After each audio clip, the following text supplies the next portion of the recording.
गेंद मार दिया करते थे, तेज जाके चली जाती थी तो वो गेंद श्री भरत जी महाराज पकड़ के खुद रखते नहीं थे, वापस राम जी की तरफ धकेल देते थे। क्यों? क्योंकि भैया भरत जी कहते जिस तरह ये गेंद अभागी है, क्यों? क्योंकि प्रत्येक व्यक्ति राम जी की शरण चाहता है और तुम कैसे अभागे जो राम जी की शरण छोड़ के मेरी शरण में आ रहे हो। भरत जी क्या करते? तुरंत उनको राम जी की पुनः शरण में लेके जाते। यह किसका काम है? एक संत का काम है। अरे जब संत मिलन हो जाए, कैसे पता चलेगा कि संत का आपसे मिलन हो जाएगा? ओ तेरी वाणी हरि गुण गाए, तब इतना समझ लेना, अब हरि से मिलन हो।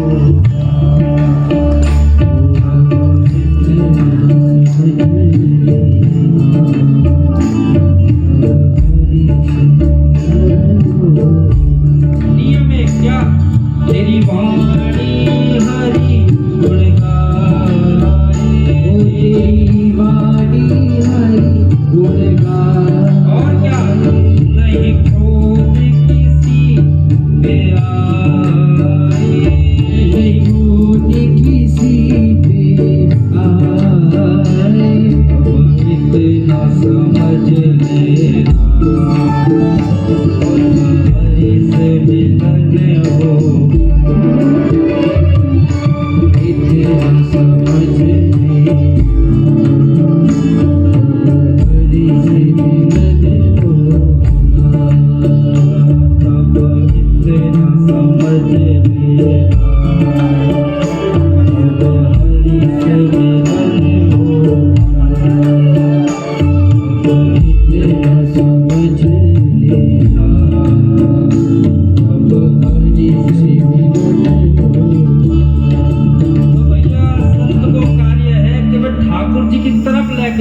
संसार की तरफ ना लेके जाएंगे आपको। कहाँ लेके जाएंगे? ठाकुर जी की दिशा। तो ऐसे 3 भरत के कारण इस अजनाक खंड का नाम भारत पड़ा है। ऋषभ भगवान को वैराग्य हुआ, राजपाठ में श्री भरत जी महाराज बैठे। अंत में श्री भरत जी महाराज को भी वैराग्य हुआ। नेपाल क्षेत्र में गंडकी नदी के तट पर श्री भरत जी महाराज ने कुटिया को बनाया। बड़े ध्यान से सुनिए। और कुटिया बना के इनका नियम था क्या? गंडकी नदी में स्नान करके और अपनी कुटिया में आके बैठ जाते थे और भगवान का चिंतन किया करते थे, खूब करते थे। लेकिन एक बार क्या हुआ, स्नान करने गए गंडकी नदी में तो एक हिरणी के पीछे एक शेर पड़ा हुआ था। हिरणी अपने प्राण बचाने के लिए उसी गंडकी नदी में छलांग लगा देती है, गर्भवती होती है, प्रसव छूट जाता है उसका। हिरणी का तो प्राणांत होता है, लेकिन उस बच्चे को जब श्री भरत जी महाराज ने देखा तो उसको उठा करके अपने आश्रम में ले आए। अब देखिए, जितना पहले समय भजन में लगता था अब वो कम हो गया। क्यों? क्योंकि हिरण का वो जो बच्चा था हिरणी का, वो क्या करता था, थोड़ा थोड़ा बड़ा हुआ तो कभी उनकी गोद में आके बैठ जाता, कभी उनके पैरों के तलवे चाटने लग जाता। तो मन में विचार उनके भी आने, अच्छा हुआ भैया पहले अकेले रहता था, अब इसका साथ हो गया, थोड़ा मन ठीक लगने लगा। लेकिन एक दिन स्नान करने गए श्री भरत जी महाराज, कुछ हिरणों का झुंड आया कुटिया में। उस हिरण के बच्चे को देखा, कहा भैया तुम तो हमारी जाति को मालूम पड़ते हो, यहाँ क्या कर रहे हो तुम, चलो हमारे साथ। और अपने साथ ही ले गए।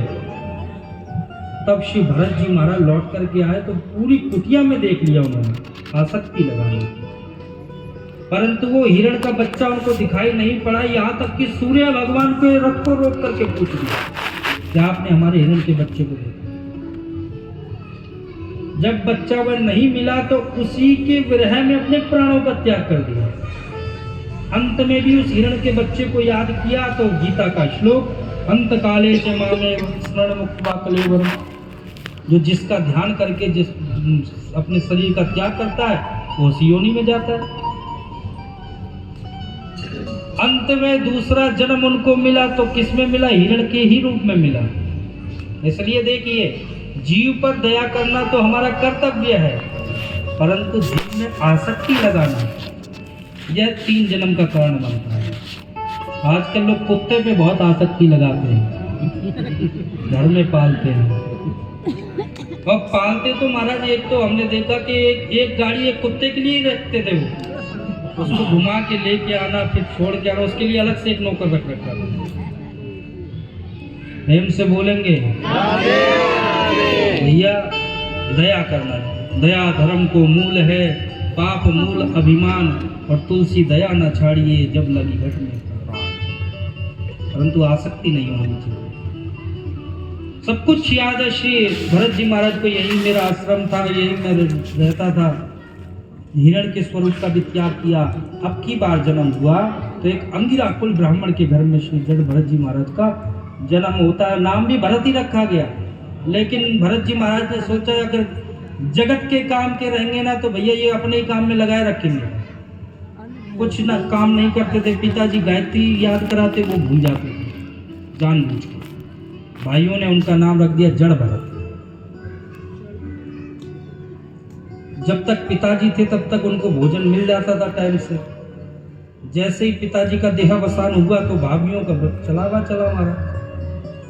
कहा कि देखो भैया, कुछ काम तो ये करते नहीं, यहाँ खाते खाते अच्छे हेल्थी भी होते जा रहे हैं, खेतों में करो इनको। और उनका स्वभाव कैसा, रास्ते में यदि गाय इत्यादि मिल जाती तुरंत अपने ही खेत में ले जाके छोड़ देते, ऐसा स्वभाव। एक राजा था डकैतों का, उसने मन्नत मांगी थी कि यदि मेरे यहाँ पुत्र हुआ भद्रकाली मैया से तो मैं एक नरबलि चढ़ाऊंगा। अब जिसको नरबलि चढ़ाना था उसको पता चल गया भैया कल ही मेरी नरबलि चढ़नी है, भाग गया वो तो। अब सैनिक घबराया, अगर राजा को पता चल गया तो वो हमें छोड़ने वाले नहीं है। क्या किया कि ये जड़ भरत जी मिल गए इनको, चलो भैया हमारे राजा ने याद किया आपको। अच्छा, गए जड़ भरत जी महाराज, पूछा नहीं कभी किसी से भैया क्या काम है, क्यों लेके जा रहे हो।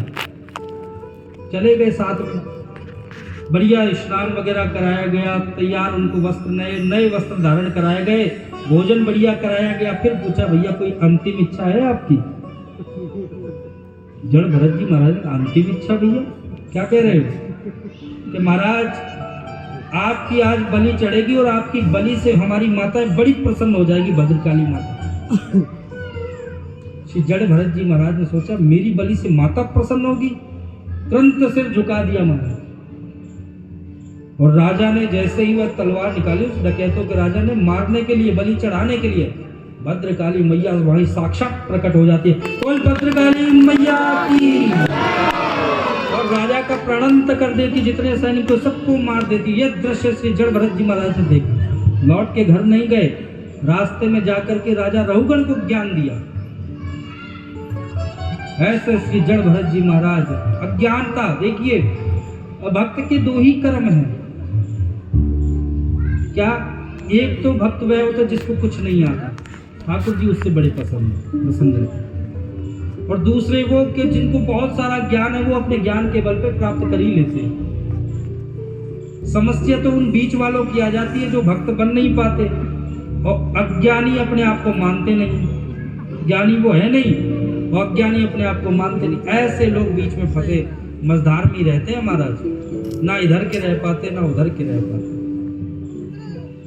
या तो बिल्कुल सरल हो जाओ, या किसी गुरु की कृपा आपके ऊपर हो जाएगी तो आप मतलब ठाकुर जी की भक्ति आपके हृदय में समाहित हो जाएगी। या कोई